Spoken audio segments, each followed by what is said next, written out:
tatlong uri ng fraction. Meron tayong tinatawag na proper fraction, improper fraction, at mixed fraction. Ano ba yung tinatawag natin na proper fraction? Ito yung ang numerator ay mas mababa kaysa sa denominator. Halimbawa, 1/2, 1/3, 3/4, and 2/5.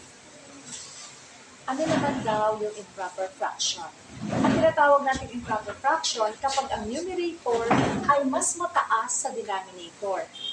Example, 13/11, 12/6, 7/5, and meron din tayong tinatawag din natin improper fraction kapag ang numerator at denominator ay magkapareho ng number.